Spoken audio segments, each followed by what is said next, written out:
નમસ્કાર મિત્રો, કેમ છો? આશા રાખું છું કે તમે બધા સહકુશળ હશો. હું પણ સહકુશળ છું. આજે 30 જૂન 2026નું કરંટ અફેર લઈને તમારા માટે હાજર થઈ ગયો છું. તો ચાલો મોડું ન કરતા આજનો વિડીયો શરૂ કરીએ છીએ. એની પહેલાં કહેવા માંગીશ કે ચેનલ પર નવા છો તો સબસ્ક્રાઈબ કરીને રાખજો. વિડીયો ગમે તો એક લાઇક કરી દેજો અને ભાઈબંધ દોસ્તાર ફેમિલી મેમ્બર સાથે વિડીયો શેર જરૂર કરજો, જે પણ લોકો ગવર્મેન્ટ એક્ઝામની તૈયારી કરતા હોય. કારણ કે દરરોજ લોંગ વિડીયોમાં કરંટ અફેર્સ અને શોર્ટ વિડીયોમાં જનરલ નોલેજ લઈ અને આવતો રહું છું અને તમને અપડેટ કરતો રહું છું.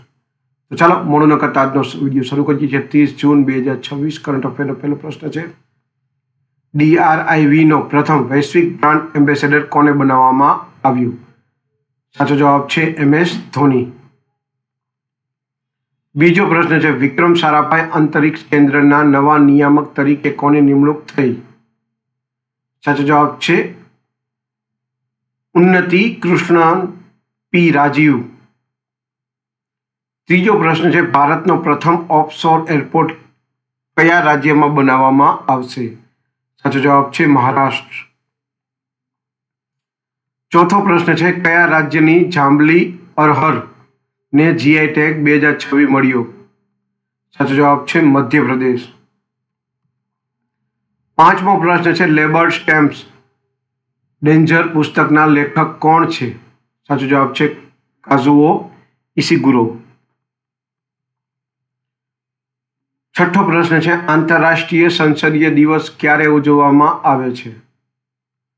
સાચો જવાબ છે 30 જૂનના દિવસે. સાતમો પ્રશ્ન છે, ઇંગ્લેન્ડના કયા દિગ્ગજ ખેલાડીએ આંતરરાષ્ટ્રીય ક્રિકેટમાંથી નિવૃત્તિ જાહેર કરી છે? સાચો જવાબ છે બેન સ્ટોક્સ.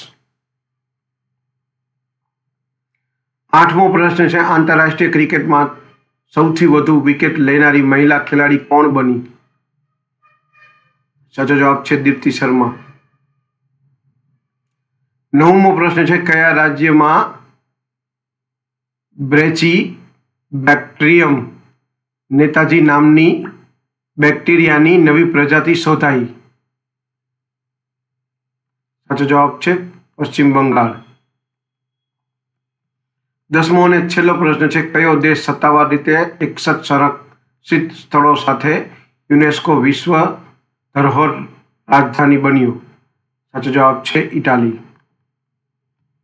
આ હતા 30 જૂન 2026ના કરંટ અફેર્સ અને તેના જવાબો.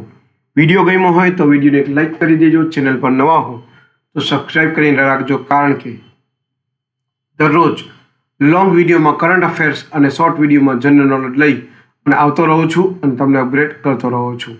આજ માટે આટલું જ. જય હિન્દ, વંદે માતરમ દોસ્તો.